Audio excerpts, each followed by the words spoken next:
Halo, selamat datang di Bicara Bandar episode 16 bersama saya Arga dari Creative Trader.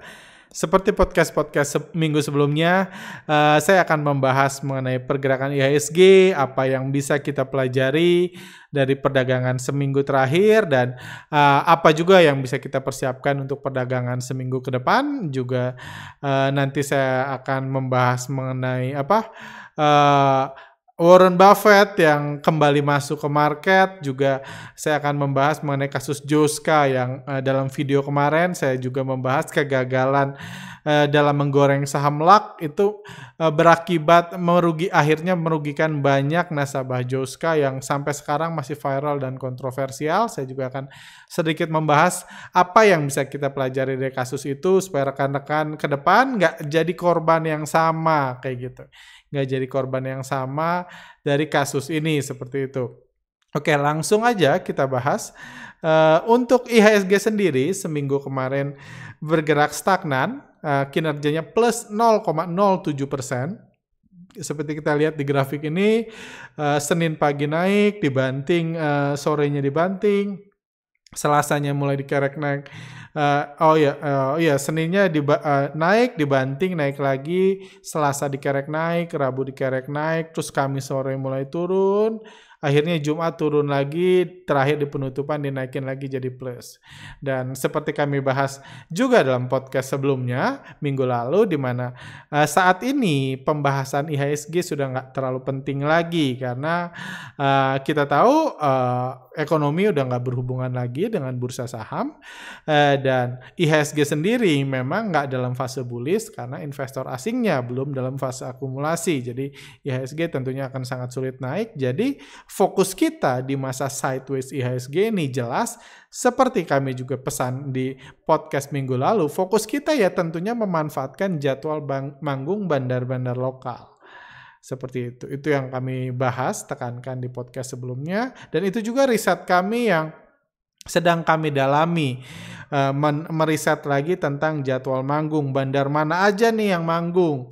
Kira-kira ke depannya minggu depan bandar yang manggung bandar apa atau kelompok bandar mana, dan itu tentunya minggu lalu berhasil luar biasa di grup manggung saham-saham ibu kos dan saham-saham farmasi yang kami bahas juga sepanjang minggu di Telegram kami. Dan mudah-mudahan udah beberapa orang mereport ngirim DM atau ngirim say thank you ke kami dari berbagai media, dan saya bersyukur banget kalau rekan-rekan berhasil memanfaatkan momentum yang ada. Menurut saya pribadi, minggu ini juga kondisinya akan kurang lebih sama, di mana belum ada tanda-tanda asing mau naikin lagi IHSG, jadi kita belum bisa expect IHSG naik banyak.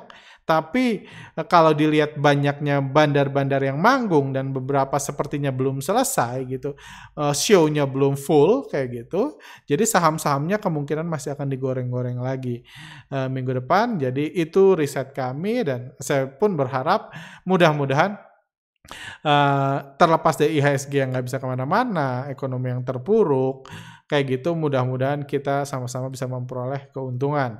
Dan kalau kita lihat, pemberitaan media pun sudah mulai beradaptasi, nggak lagi dihubung-hubungkan sama hal-hal yang nggak nyambung, kayak ketegangan Eropa dan China, atau misalnya resesi ekonomi, PHK, dan lain-lain. Itu kalau Anda ingat, pemberitaan di awal-awal masa COVID-19, bahkan pembahasan bursa saham itu nggak fokus ke jadwal manggung bandar mana yang bakal manggung atau bandar mana yang sedang manggung, nggak fokus ke situ, lebih banyak fokus ke ekonomi, krisis, dan lain-lain. Cuman semakin kesini kita merasa semakin berubah. Ini pemberitaan dari CNBC, Investor Daily juga membahas tentang jadwal manggung. Malah kalau Anda search ada jadwal manggung di Investor Daily. Di sini saham farmasi jadi raja, saham rokok terpuruk habis-habisan. Itulah kondisi market seminggu ini. Apa hubungannya dengan COVID-19? Nah, ini nggak ada. Ini simply bandar farmasi sedang manggung dan bandar rokok sedang jualan atau sedang berhenti manggung dan harga sahamnya turun. Jadi kedepannya mungkin itu juga yang bisa kita manfaatkan ke depan. Dan kami juga merilis video tengah minggu lalu, hari Kamis kalau nggak salah, yang membahas tentang vaksin datang, INAF dan KF, PIFA dan Antimo terbang, kenapa KLBF enggak? Malah SMBR dan nikel yang terbang. Ini juga silahkan ditonton, di mana Anda bisa belajar pembahasan-pembahasan tentang mengapa saham-saham ini naik seminggu lalu bagi yang belum nonton. Seperti itu. Dan kondisi ekonomi sendiri, sedikit bahas ekonomi, semakin kesini semakin banyak negara resesi. Kita melihat terlepas dari berhasil atau enggaknya penanggulangan COVID-19 di negaranya, contohnya Korea Selatan yang dianggap sangat berhasil pun tetap masuk resesi. Indonesia pun mulai diprediksi akan resesi gitu. Tentunya sebagai trader kita berharap resesi ini akan mendatangkan sentimen positif buat IHSG, sehingga IHSG kembali dikerek naik oleh investor asing. Cuman ya gimana, terserah asing lah itu. Cuman kita tahu ini bukan sesuatu lagi yang perlu kita khawatirkan, karena resesi ya di ekonomi, sementara harga saham ya di keputusan bandar masing-masing, seperti itu. Tes COVID-19, perkembangan update ini COVID-19 sendiri per 25 Juli kemarin pertumbuhannya sudah semakin besar. Ini juga udah banyak kami prediksi 2 bulan yang lalu, 3 bulan yang lalu, ketika istilah kami Indonesia terserah mulai dibuka, pertumbuhan kasus semakin besar, dan yang highlight kami adalah positive rate-nya. Awal kami membahas positive rate itu di 11, minggu lalu di 12, sekarang udah 13,45 rata-rata 7 hari terakhir. Jadi memang terlepas dari jumlah tes yang masih cenderung sama, 12-13 ribuan, orang yang terjangkit semakin besar. Seperti itu. Jadi ini juga dipercaya semakin besar lagi orang-orang yang nggak terdeteksi. Jadi ini tentunya masih akan berdampak buruk terhadap ekonomi. Mudah-mudahan berdampak positif terhadap bursa saham. Karena mungkin saya cerita, weekend kemarin hari Jumat dan Sabtu saya ke 2 mall, kan ada 2 kebutuhan. Saya pribadi jujur itu baru pertama kali saya ke mall dalam mungkin 4 bulan terakhir kayak gitu. Sejak saya pulang ke Indonesia, saya baru 2 kali itu ke mall, hari Sabtu dan Minggu di Bandung, mallnya di Paris Van Java sama BIC, dan saya cukup sedih, dua-dua sepi, toko-toko mulai tutup, dan ini dengan catatan PSBB sudah dilonggarkan sebesar-besarnya, social distancing juga hanya cenderung hanya formalitas ya, cuma ngerepotin doang sih. Saya nggak ngerasa feel lebih safe di mall dengan berbagai formalitas, dicek, di ini dan lain-lain. Saya nggak merasa feel lebih safe. Tapi yang mau saya highlight, mallnya sepi. PVJ hari Jumat malam, bagi Anda yang pernah ke Bandung atau sering ke Bandung tahu betapa ramainya PVJ menjelang weekend atau di weekend. Jumat malam kemarin sepi. Dan terlihat yang menyedihkan lah, beberapa memilih untuk nggak buka. Jadi memang kondisinya sulit, dan dengan kita juga secara logika kita bisa memprediksi kasus COVID-19 akan terus bertumbuh ke depannya. Karena ya cuma miracle yang menyetop ini, karena vaksin sendiri masih jauh. Hanya karena diuji coba di Bandung, vaksinnya bukan berarti penyebaran di Bandung akan berkurang ke depannya. Saya percaya masih akan terus bertambah, sampai mana ya mungkin ya nggak usah kita prediksi, karena ya yang pasti pertumbuhan di dunia semakin besar. Ini update juga kemarin, udah hampir 300.000 new case per hari sekarang. Berarti bayangkan, kalau udah 300.000 berarti sekarang ini dalam 4 hari ada 1 juta orang yang bertambah terinfeksi COVID-19. 1 juta orang dalam 4 hari, atau dalam seminggu 1 juta orang. Jadi mungkin kalau vaksinnya baru berhasil diproduksi 3 bulan ke depan, mungkin 3 bulan depan, anggaplah bulan Februari atau Maret 2021 nanti, mungkin kita bisa memungkinkan mencapai sekitar 100 juta orang yang terkena COVID-19 dengan kondisi seperti ini. Cuman ya kita jadi paling tanggapannya ya stay healthy, dan itu juga bisa berdampak positif pada bursa saham, karena mau nggak mau orang mau nggak mau harus memilih trading kerja di rumah, yang di PHK trading dan lain-lain. Jadi banyak dana segar baru yang juga dalam video sebelumnya kami bahas, itu salah satu fundamental penting untuk keberanian bandar menggoreng harga itu kalau banyak dana segar yang masuk. Dan selama masih banyak dana segar masuk, ekonomi resesi, COVID-19 nggak terkendali, itu bisa jadi sentimen positif. Berita lain yang cukup menyedihkan di ini, minggu terakhir itu yang masuk adalah ini, saya baca di Bloomberg, COVID antibodies fade rapidly, raising risk of loss of immunity. Jadi di berita ini, bagi yang nggak sempat baca, jadi itu diberitakan bahwa orang-orang yang hanya terkena ini mild case of COVID-19 might not offer much lasting. Jadi orang-orang yang terkena COVID-19 tapi nggak parah, dia akan membentuk antibody. Dia membentuk antibody terhadap COVID-19. Cuman orang-orang tersebut kan memang masih baru kan, kasusnya baru sekitar 6 bulan. Orang-orang tersebut kelihatannya antibodinya cuman bertahan sebentar. Kayak gitu. Jadi ini paling cepat kemungkinan dilihat di China. Orang-orang yang positif tapi nggak parah, antibodinya cuma sedikit. Ada kemungkinan nanti bulan Agustus nanti udah bisa terjangkit lagi.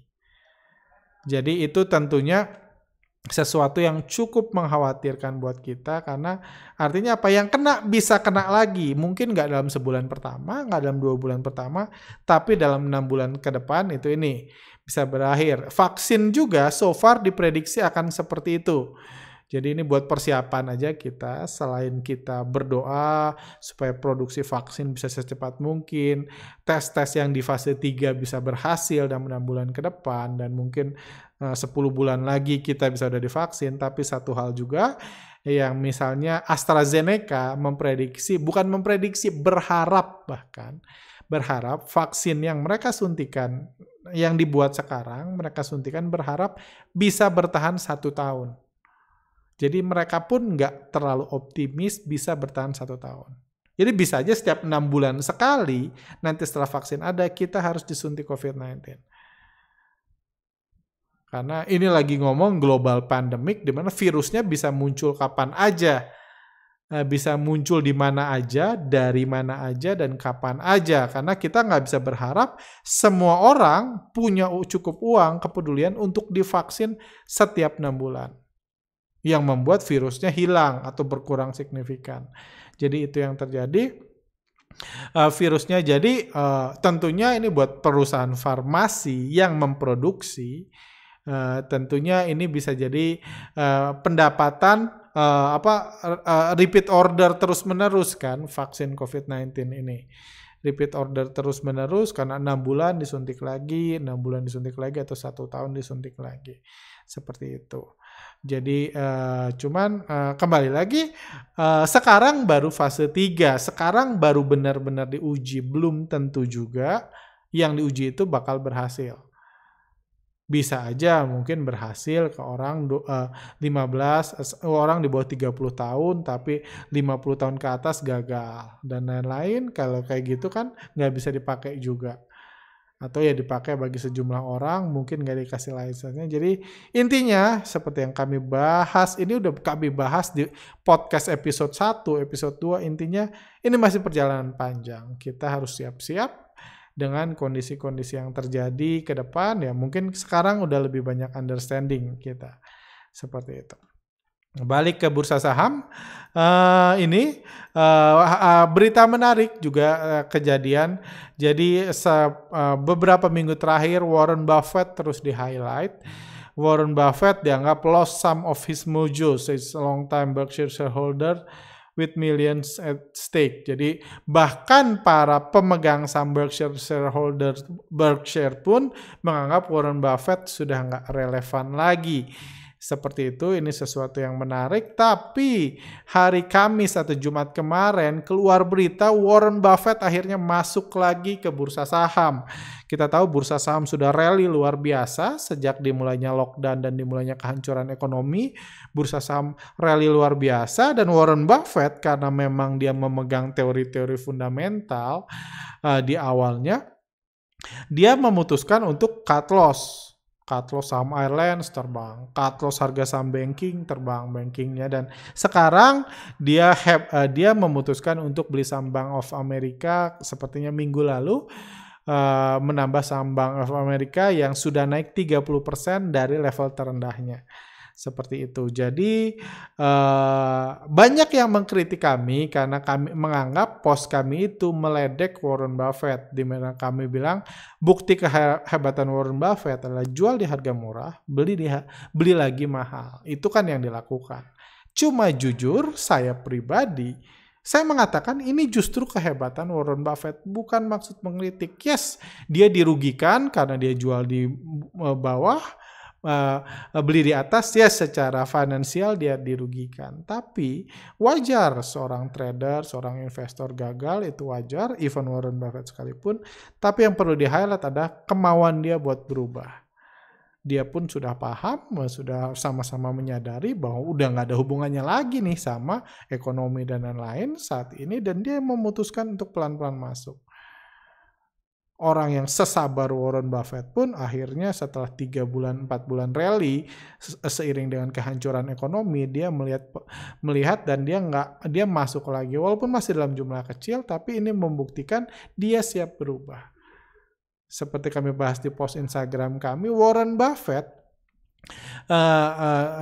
tahun 2005, mungkin 2010 pun masih bilang dia nggak mau beli saham teknologi karena dia nggak ngerti dan dia susah memprediksi masa depan perusahaan teknologi, which is masuk akal kan?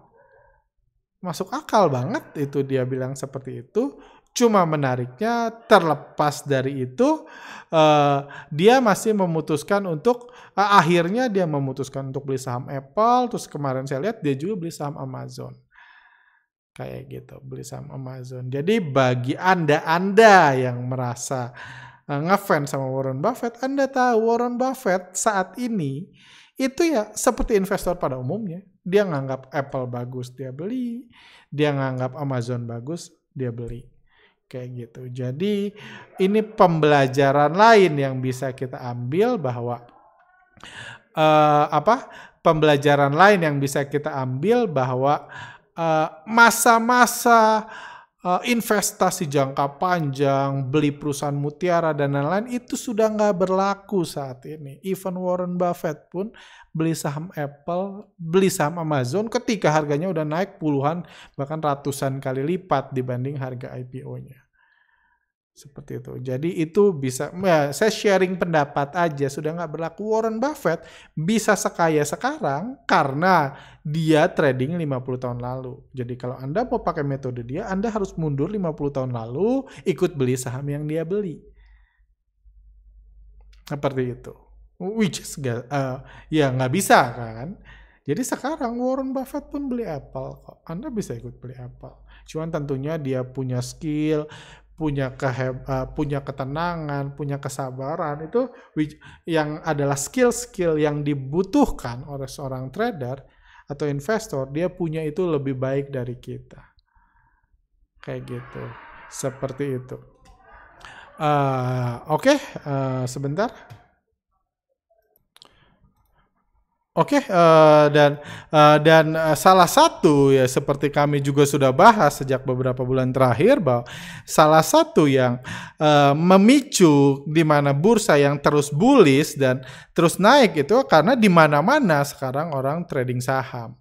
Di mana-mana sekarang orang invest saham. Everyone a day trader now. Everyone's a day trader now. Ini berita Wall Street Journal di mana jumlah investor di Amerika pun naik signifikan. Mereka trading tuker-tukeran saham di bursa dan itu benar-benar bisa dimanfaatkan oleh bandar saham untuk menaik turunkan market dan memancing dana segar baru untuk dijadikan fondasi. Itu Ada di video YouTube kami tentang membakar lahan yang saya sarankan Anda nonton supaya Anda bisa paham apa yang membuat harga saham bisa naik dan bisa rally. Anda perlu paham itu, bukan karena ekonomi.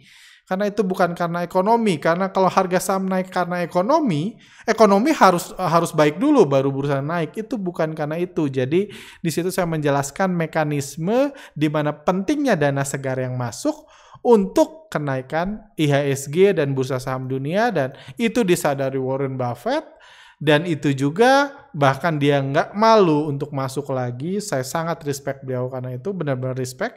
Beliau tetap jadi orang favorit saya, tokoh favorit saya di bursa saham, terlepas dari metode dia yang memang works di masa lalu, dan saya nggak percayakan works di masa kini, dan nggak works 10 tahun terakhir juga sebenarnya. Saya tetap respect mereka karena banyak kualitas yang dia miliki, seperti itu. Dan terakhir, kasus Joska ini juga saya berikan video pembahasan saya dalam video sebelumnya, di mana video sebelumnya mengatakan benarkah Joska rugikan investor karena gagal goreng saham LAK, seperti itu. Di sini ada komen yang menarik di video tersebut. Dikatakan, thank you for explaining, saya klien Joska yang juga dirugikan dengan saham LAK. Saya sempat merasakan profit dari 285 ke 2000, luar biasa, dan sempat dijual pada kala itu karena sekaligus menutup kontrak tahun pertama saya dengan keuntungan yang memang besar.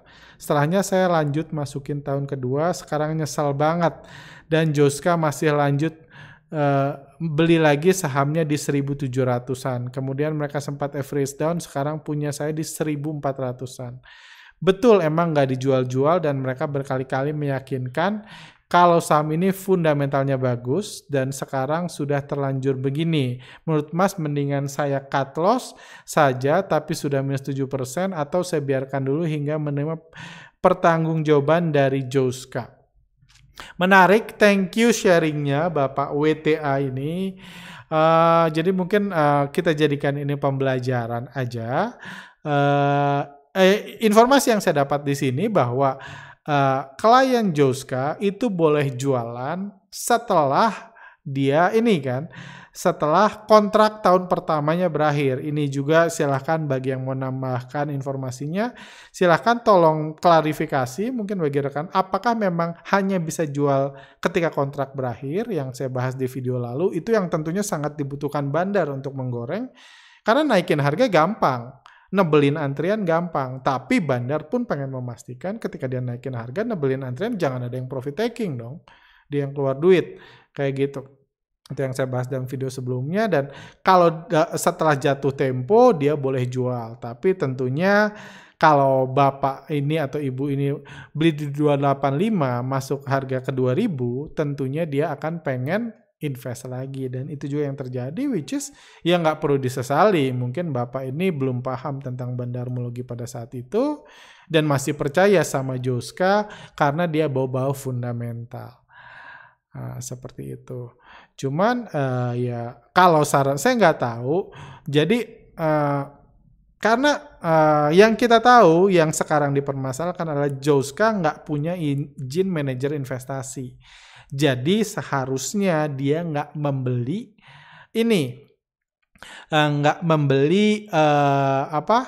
nggak membeli saham buat nasabah, apalagi melarang nasabahnya jual. Itu bisa dipermasalahkan, bisa dicabut izinnya. Tapi apakah itu membuat mereka mau ganti rugi? Ya saya nggak tahu.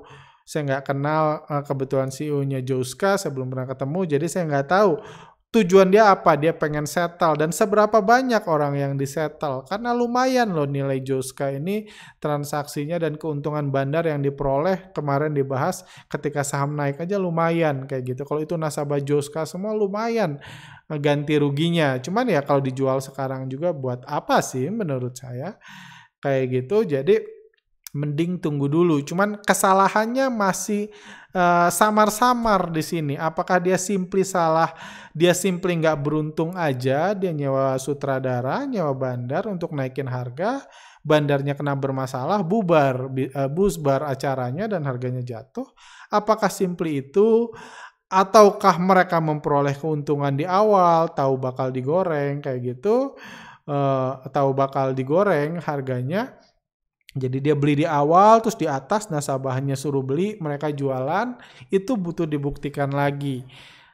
Dan tentunya ini bukan kasus kerugian negara, jadi saya nggak yakin bisa masuk sampai situ. Apakah cuma dicabut aja udah, which is nggak usah ganti rugi juga anyway, kecuali Joska mau, saya juga bingung apakah namanya masih bisa diselamatkan kalau viral kayak gini, apakah brand Joska itu masih mau diselamatkan oleh ownernya atau ownernya buat perusahaan baru aja, kayak gitu. Dia punya skill, dia punya knowledge financial planner dan lain-lain. Pembelajaran lain yang tentunya bisa kita ambil dari sini adalah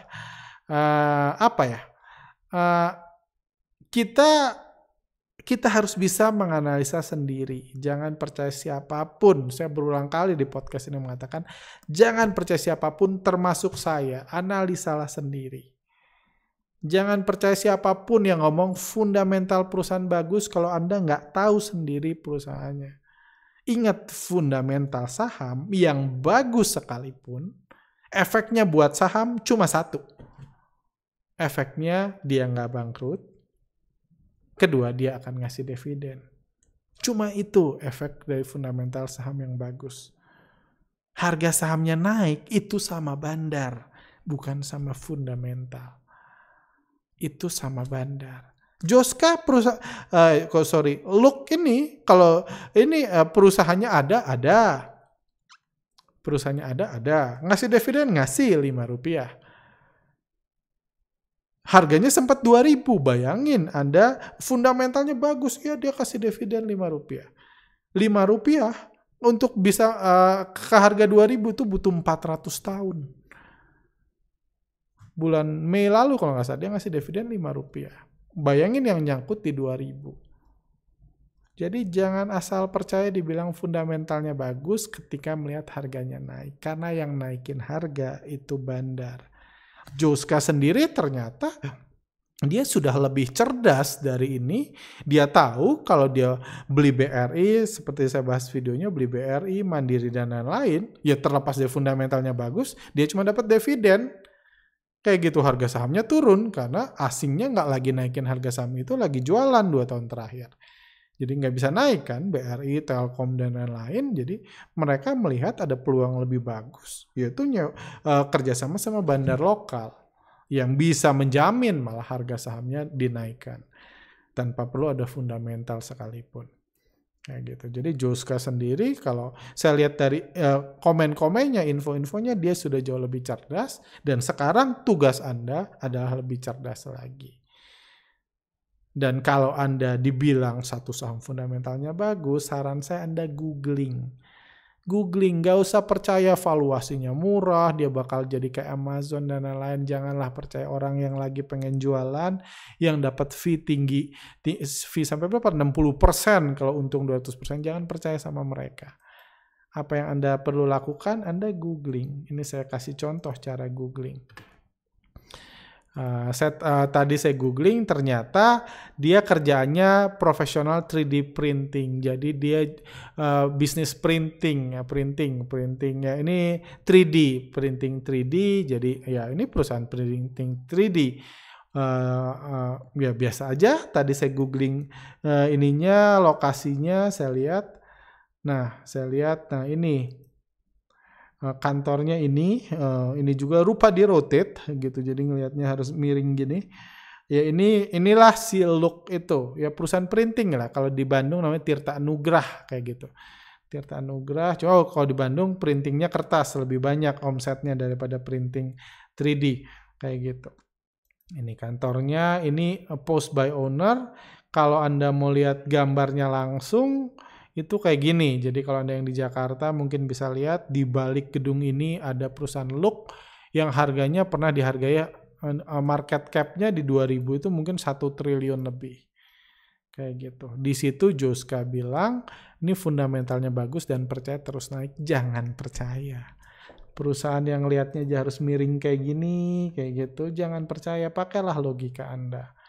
Kasihan orang tua Anda nyekolahin tinggi-tinggi, percaya harga saham ini bakal dinaikin lagi kalau based on fundamental. Karena yang naikinnya bandar, bukan fundamental. Which is nggak masalah. Anda kalau tahu ngikutin bandarnya nggak masalah. Anda untung kan selamat. Tapi perlu diketahui ini Anda beli nggak boleh jual lagi. Dibilang fundamentalnya bagus ya nggak usah percayalah perusahaan-perusahaan. Seperti ini yang bisnisnya printing. Bahkan saya sempat googling tempat 3D printing di Jakarta. Saya googling nggak ketemu tuh. Central Mitra, coba kita lihat. FOMU 3D printing, dunia print, yang like-nya pun masih dikit. Akselerasi, Kens, Snappy, Subur, Bintang, Snappy. Jadi Snappy ini kayaknya yang paling besar. Subur printing, di mana-mana itu tempat 3D printing di Jakarta. Yang utamanya itu, jadi ada banyak tempat 3D printing yang nggak IPO. Anda bisa lihat googlingnya. Kalau kita lihat Sentra ini, kita lihat ada nggak ratingnya di sini.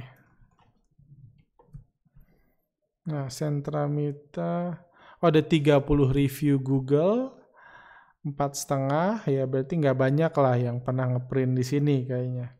Ada review kayak Anda ini aja, Anda pakai logika sederhana aja, Anda percaya nggak? Ini local guide, kasih 5 bintang. They concern about security. Ya, nggak tahu sih ini. Ini Central. Nah, inilah perusahaan yang Anda beli. Anda beli kalau Anda mau percaya sama fundamental. Dia market cap-nya pernah dihargai sampai berapa ya? Kita lihat. Dia pernah harganya 2.000 kan? Look, dia pernah harga, nggak usah percaya orang lain, pakai logika Anda. Dia di 332 market capnya 230 miliar. Perusahaan saya pribadi, saya nggak punya uang 230 miliar, tapi kalau saya punya uang 230 miliar, saya nggak mau beliin perusahaan ini. Perusahaan ini itu saya nggak mau. Apalagi kalau di 2000, berarti nilainya sekitar 1,5 triliun. Perusahaan yang ngelihat ininya di Google aja harus miring kepala kita. Kayak gitu, harus miring gini. Seperti itu. Ya itu realita di stock market. Harga saham yang naik banyak adalah harga saham yang dibandarin sama bandar lokal dan dinaikkan. Anda kalau paham itu, Anda bisa memanfaatkan opportunity-nya. Nggak salah. Kayak gitu. Cuman tentunya, atau kalau Anda mau milih saya mau saham blue chip aja silahkan, yang mutusin naik turunnya asing, sama aja kan, balik lagi ke situ kayak gitu. Cuma asing punya perusahaannya lebih besar, itu kayak gitu. Jadi jangan mudah percaya. Kalau Anda udah diuntungkan seperti Bapak tadi itu, ya nikmati aja. Anda googling ke depannya, kalau Anda yang rekomendasi bilang fundamentalnya bagus, hati-hati. Karena di mana-mana saham yang lagi digoreng dibilang fundamentalnya bagus. Saham multi-bagger, saham 10-bagger. Itu direkomendasi di mana-mana di membership berbayar tahun lalu kayak gitu.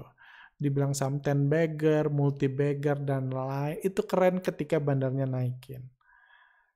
Ketika dibanting dibilang saham gorengan. Jadi saham gorengan itu cuman ini aja setelah dibanting aja kayak gitu. Jadi lebih baik daripada Anda percaya sama siapapun, Anda lakukan riset sendiri. Kalau perlu datengin kantornya. Anda sampai invest ratusan juta segala macam untuk itu, datengin kantornya, cek. Benar nggak sih itu perusahaan? Layak nggak perusahaan kayak gitu dihargai 1 triliun?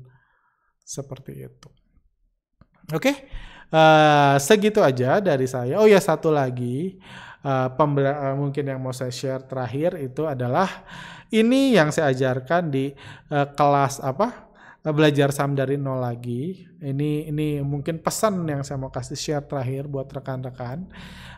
Ini adalah yang bisa saya yang kalau Anda ingat terus, harusnya Anda nggak akan jadi korban-korban Joska selanjutnya. Quotes ini, for any investment, logic is much more important than proof. Logic itu jauh lebih penting dari proof. Perusahaan tadi dihargai 1 triliun itu nggak logis. Walaupun terbukti harga sahamnya pernah 2.000. Tapi nggak logis. Kenapa quotes ini penting? Karena semua penipuan investasi, semua money game itu nggak masuk akal. Nggak masuk logika Anda. Nggak masuk logika Anda, ada orang datang ke rumah Anda, ngetok rumah Anda, terus bilang, invest di saya sebulan bisa 20%. Kenapa dia harus ngetok rumah Anda kalau dia bisa sebulan ngeuangin 20%? Kenapa dia nggak minjem ke bank? Nggak masuk akal. Cuma dia nunjukin bukti. Coba aja dulu 10 juta. Coba dulu aja dikit-dikit. Atau biar temen 5 juta. Besoknya, bulan depan Anda akan dikasih 1 juta. Jadi terbukti, walaupun nggak masuk akal. Itu metode penipuan investasi, hampir semua seperti itu, nunjukin bukti. Di saham juga banyak. Kasus Joska ini, fundamentalnya bagus, kita fokus fundamental dan lain-lain. Kayak gitu terbukti kan harga sahamnya naik. Bukti digunakan untuk menutupi logika Anda. Misalnya, saya mengiklankan. Saya buat ramuan khusus, kombinasi jahe, lengkuas, buah merah dari Papua, dan misalnya merica dari Brazil. Saya buat dengan komposisi khusus, terus Anda aduk, Anda minum sebelum trading, Anda akan cuan. Itu nggak masuk akal ketika dibilang. Saya akan jual ramuan khusus itu jamu cuan itu, misalnya jamu cuan itu saya jual 5 juta per saset. Nggak masuk akal kan?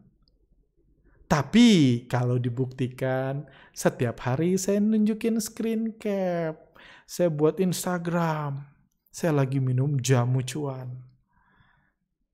Terus saya screen cap, ini cuan segini. Orang logikanya dihapus. Belilah jamunya. Yang kaya yang jual jamu. Akan works nggak? Nggak akan works. Pakai logika Anda. Nggak works. Karena buat screen cap itu jauh lebih mudah daripada cari untung. Kalau pembuat jamu itu jamunya segitu suksesnya, bisa ngasih profit konsisten, dia minjem duit di bank, nggak akan nawarin Anda jualan jamu. Skruder aja, 3 tahun terakhir, kinerjanya negatif. Kenapa dia nggak datang ke Skruder jualan jamu? Skruder udah ribuan triliun dana kelolaannya. Kalau memang jamu cap cuan konsisten, kayak gitu. Kalau itu memang works, ngapain dia buat sampai ads di Facebook dan lain-lain. Ingat, semua jebakan investasi itu dimulai dengan menunjukkan proof dan mencoba menghapus logika Anda. Jadi apapun itu, Anda boleh ngelihat proof, boleh. Tapi yang lebih penting, yang jauh lebih penting adalah logika. Kalau itu logis, Anda bisa pertimbangkan untuk masuk. Kalau nggak logis, saran saya nggak usah. Kalau Anda ingat ini terus, saya yakin Anda akan dijauhkan dengan berbagai kasus-kasus penipuan dan lain-lain. Kayak gitu. Itu yang coba saya ajarkan. Saya nggak minta Anda ngikutin rekomendasi saya nggak minta Anda ngikutin yang saya beli, saya nggak minta Anda belajar ikut workshop yang saya adakan, saya minta Anda, saya coba membuka pola pikir Anda tentang how the market works, supaya logika Anda di-upgrade. Jadi nggak gampang ketipu, dan saya harap ke depannya Anda bisa diuntungkan, berhasil memperoleh keuntungan terlepas dari realita yang ada di stock market, di mana harga saham digerakkan oleh bandar, terlepas dari harga saham nggak ada hubungannya lagi sama ekonomi dan lain-lain. Kalau Anda mengerti, Anda tahu kondisinya, Anda bisa melihat peluang dan mengambil peluang tersebut. Oke, segitu aja untuk hari ini. Thank you buat rekan-rekan yang sudah nonton. Semoga saya bisa mengajarkan something kepada Anda. Like kalau Anda suka, dislike kalau Anda nggak suka, dan stay healthy. See you next time.